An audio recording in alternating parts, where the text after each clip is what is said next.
falar do livro Eternidade por um Fio, do Ken Follett. Ele é o terceiro e último volume da trilogia O Século, que o Ken Follett escreveu sobre a Primeira Guerra Mundial no primeiro livro, a Segunda Guerra Mundial no segundo livro, e sobre a Guerra Fria nesse terceiro e último volume, que é fantástico, assim como o segundo.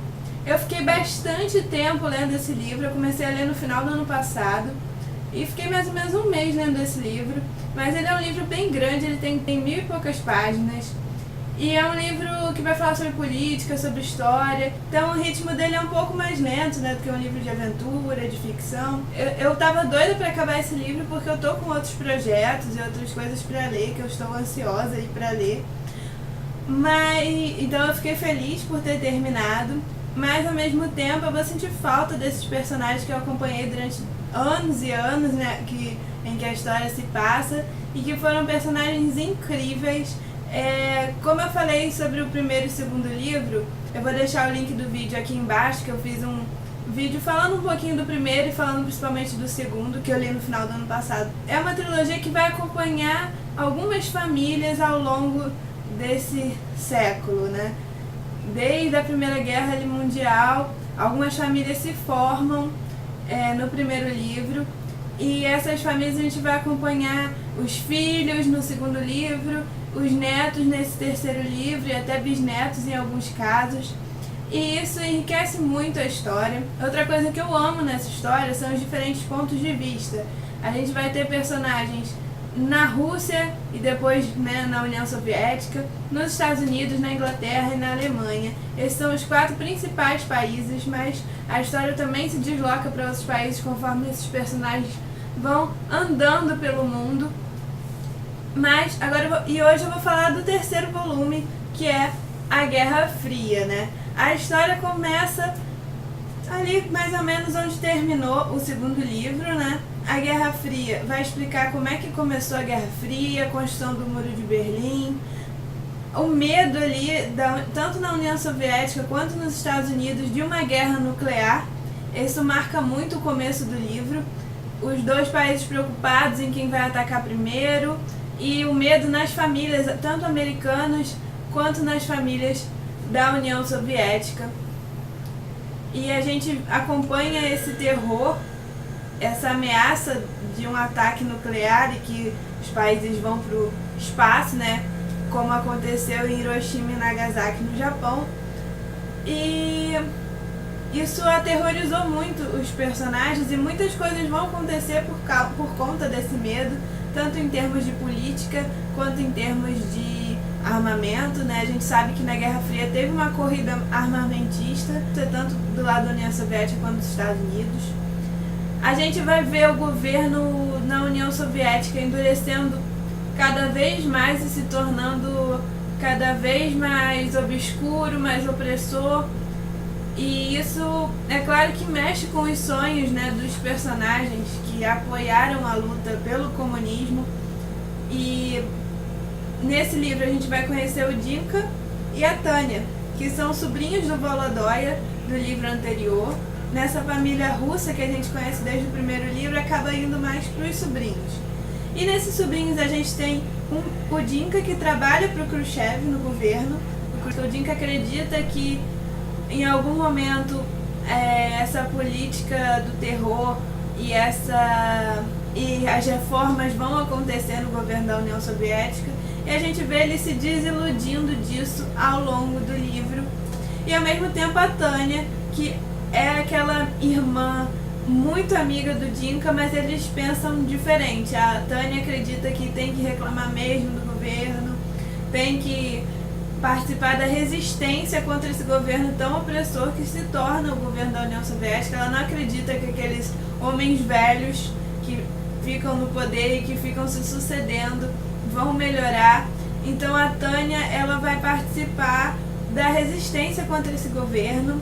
Ela vai ajudar a fazer publicações reclamando do governo e reclamando defendendo as pessoas que são enviadas para a Sibéria por irem contra o governo e são forçados a trabalhar lá na Sibéria. É uma realidade muito complicada. Tem um escritor que ela se envolve que é mandado para a Sibéria. Então mesmo se arrisca muito para fazer tudo isso que ela faz. Então é muito legal acompanhar essa dicotomia do Dinka, que acredita, com a Tânia, que não acredita em nada, e o que vai acontecendo com o Dinka ao longo da vida dele, que ele vai mudando o que ele pensa também e torcendo cada vez mais para uma abertura, mas sempre trabalhando no governo, enquanto a Tânia é jornalista, trabalha para o órgão do governo, que é o único que pode existir, mas que trabalha também com a resistência, né? Nos Estados Unidos a gente tem personagens muito interessantes. A gente tem o George, que do começo é um rapaz negro, filho de um casal interracial, que a gente conheceu no segundo livro, mas um casal assim, que teve ele, mas que não ficou junto por aspirações políticas desse pai, que ele só conhece depois com 6 anos, e que fica ali como um tio, não exatamente como um pai, mas ajudando financeiramente. Então o George vai se formar em Harvard, vai ter condições de lutar por uma vida melhor, mas o preconceito é muito grande. A gente, na época que ele se forma, as pessoas ainda não conseguem votar, apesar de já ter sido aprovado em lei o voto dos negros, as pessoas não conseguem votar no sul dos Estados Unidos. O George vai entrar para o movimento negro, só que ele vê uma outra portinha para participar do governo do John Kennedy através de seu irmão, Bob Kennedy, e que vai estar ali trabalhando a questão dos direitos civis. Então ele vira a figura negra dentro daquele governo praticamente todo branco, e ele sabe que no começo ele está ali mais para fazer uma figuração, mas ele não desiste da vaga e vai lutar e vai dar a opinião dele. E é um personagem incrível de se acompanhar. Tem um epílogo muito emocionante relacionando esse personagem, que eu não vou contar porque é o finalzinho, é legal vocês lerem, mas o epílogo é emocionante porque já é muitos anos, já é quase nos dias de hoje, um pouco atrás, e é muito emocionante esse epílogo. Eu terminei o livro assim com um pouquinho de esperança, porque esse livro ele me deixa meio mal em alguns momentos quando a gente lê as questões do preconceito racial e também das guerras e dos governos corruptos, porque a gente pensa que, meu Deus, isso não vai mudar nunca. A gente às vezes anda mais para trás do que para frente, mas a gente também tem que pensar nas melhorias que já foram conquistadas, né, também. Não dá para esquecer totalmente delas. E é claro que com o George trabalhando na Casa Branca, a gente vai acompanhar tudo o que acontece na Casa Branca em termos de luta pelos direitos civis e também em termos de política contra a União Soviética. E a gente também vai acompanhar depois, anos depois, né, o assassinato do John Kennedy, o assassinato do Bob Kennedy, o que isso tudo gera de mudança na vida dessas pessoas nos Estados Unidos.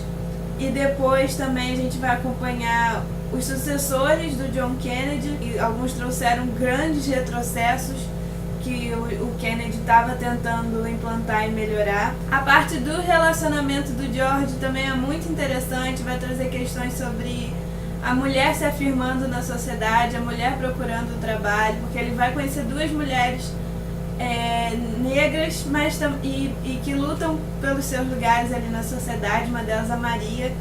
A Maria vai também ter um envolvimento que me surpreendeu, então não vou contar pra vocês. E também ele vai conhecer uma outra mulher que está diretamente relacionada ao Martin Luther King, e eles dois vão fazer uma ponte entre o governo e o Martin Luther King, tentando dialogar as ideias. É muito interessante acompanhar o Martin Luther King nesse livro, porque a gente vê a vontade dos governos de que as mudanças aconteçam gradativamente, e o King ele falando que não, isso tem que mudar agora. E é muito bacana isso, porque faz todo sentido e você entende muito melhor essas questões todas. Então eu amei essa parte do livro, com certeza foi uma das favoritas. A gente tem a parte na Alemanha, que na Alemanha Oriental, porque a gente tem a construção do Muro de Berlim, e a gente tem toda a questão da opressão na Alemanha Oriental, como se fosse mesmo na União Soviética, bem próxima, o comunismo na Alemanha Oriental estabelece regras e coisas absurdas, uma ditadura horrível. Então muitas pessoas querem ir embora da Alemanha Oriental, trabalhar na Alemanha Ocidental. A gente sabe que a família que está na Alemanha Oriental, que vem desde a Maud do primeiro livro e depois com a Carla, que também está nesse segundo livro, como mãe, ela é uma família muito política e que luta muito. A Carla tem 2 filhos, uma jovem adulta, a Rebeca, que é professora, e ela é casada, e ela um dia descobre que esse casamento não é o que ela pensa, que o marido estava usando para espionar para o governo. O marido dela, na verdade, é da Stasi. Não é muito spoiler isso, porque isso acontece no começo do livro. O marido dela casou com ela para espionar essa família e saber coisas e tudo mais. Ela ficou horrorizada e resolve ir embora da Alemanha Oriental. Mas quando ela está indo embora, eis que surge a primeira barreira para as pessoas não saírem da Alemanha Oriental. Ainda não um muro, mas uma barreira nas principais saídas da cidade. E isso vai modificar totalmente a vida da Rebeca. Ela vai querer sair mesmo assim, mesmo com essas barreiras. É todo um esquema para ela sair que é muito interessante. E a Rebeca sai, mas isso causa consequências na vida dela e na vida da família. Esse marido dela é o pior personagem que tem. Você fica anos e anos acompanhando ele nesse livro com raiva dele, porque ele vai fazer coisas piores e piores para se vingar da família dela. E a gente também acompanha o irmão dela, que quer ser roqueiro. O pai não concorda muito. E ele também arruma uma namorada que quer ser roqueira. Só que ele e a namorada vão acabar se separando por conta do muro. Isso é um pouco de spoiler, mas é de leve. Isso acontece mais ou menos no começo da história, tá, gente? Vai pra Alemanha Ocidental e depois vai ganhar o mundo com a banda dele. E sempre essa questão da família separada pelo Muro de Berlim. E há uma parte muito bonitas e muito interessantes relacionadas à história desse personagem. E ele vai acabar entrando em contato com um outro personagem lá da família dos Williams, que vai ser uma família muito interessante também, porque os filhos da Daisy os filhos da família Williams, a Eve e o Dave, vão tomar caminhos diferentes da política ali, que a família costuma tomar, participando do Senado e tudo mais. A Ivy vai ser atriz, mas nem por isso ela vai ter menos consciência política. E também o irmão dela, e o Dave vai partir pro lado da música. É uma questão interessante sobre ele, porque ele tem dislexia, mas ninguém sabe ainda o que é dislexia, e isso vai ser trabalhado ao longo da história também. E há um elo, né, entre o Dave e o personagem lá da Alemanha Oriental, o Ollie. Em algum momento eles vão se cruzar e essa questão da música vai dominar. E também, junto com a música, a questão do sexo, drogas e rock and roll, a questão da liberdade sexual é muito explorada nessa parte da aventura musical aí desses meninos. O livro vai acompanhar até a queda do Muro de Berlim e um pouquinho depois aí os desdobramentos. Então são muitos anos que a gente vai ver esses personagens começarem como jovens adultos e terminarem como adultos já de meia idade. Então é muito legal também. Além desses personagens, a gente também tem os Dewar, principalmente com o Ken Dewar, que vai participar com um lado de direita do governo, totalmente diferente, né, do que a família dele vem fazendo no governo. E então há uma questão política interessante também. A gente também tem um personagem jornalista, o Jasper Murray, que tem a ver com as famílias também. Quem acompanha o livro conhece o sobrenome e entende por que ele conhece todo mundo. E é um jornalista que vai cavando ali e que vai também depois ser contra o governo do Nixon e depois contra outros governos mais de direita nos Estados Unidos. A gente vai entender um pouco da política americana e principalmente da política da União Soviética, né? Os prós e contras das duas políticas, as questões dos direitos civis nos Estados Unidos é mais forte no livro E a gente vai ver personagens andando com isso pra trás e outros personagens lutando por isso. E personagens muito preconceituosos também, é claro. Nem tudo é bonito ali nessa parte dos Estados Unidos, não. Muito pelo contrário. É porque tem personagens lutando pelos seus direitos que dá gosto de acompanhar. Mas há também personagens nojentos nessa parte dos Estados Unidos. E o mesmo acontece na União Soviética. Os personagens questionando a política ali da União Soviética, principalmente pela questão opressora, né?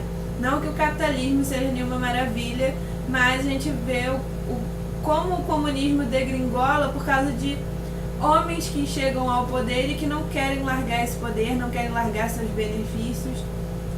Então, essa parte política do livro é fantástica, muito bem explorada. A gente tem vários lados da mesma questão. O autor em muitos momentos vai fazer críticas duras, mostrando exemplos cruéis de ambos os governos, e depois também vai mostrar que não é só aquilo ali. Então é muito, muito, muito interessante. Se você gosta de história recente, né, mais contemporânea, você deve ler esse livro. O primeiro sobre a Primeira Guerra e o sobre a Segunda Guerra também são fantásticos. Às vezes eu fico meio deprimida porque parece que, caramba, como é que o mundo ainda não aprendeu com todas as atrocidades que vieram acontecendo desde a Primeira Guerra até a Guerra Fria e que ainda acontecem, né? A gente tem guerra aí no Oriente Médio, a gente tem intervenção dos países do Ocidente, a gente tem as questões na África, a gente tem o preconceito aqui no Brasil que ainda precisa ser muito combatido e há muita coisa para se conquistar em termos dos negros terem os mesmos direitos e o mesmo espaço na sociedade. Então você fica assim, caramba, parece que não vai melhorar nunca, né? Que a gente não vai chegar numa condição boa e de paz no mundo nunca. Mas a gente vê que são alguns personagens que nos dão um pouco de esperança também. Então é bem complicado isso, mas de vez em quando dá vontade de não ter fé na humanidade, né?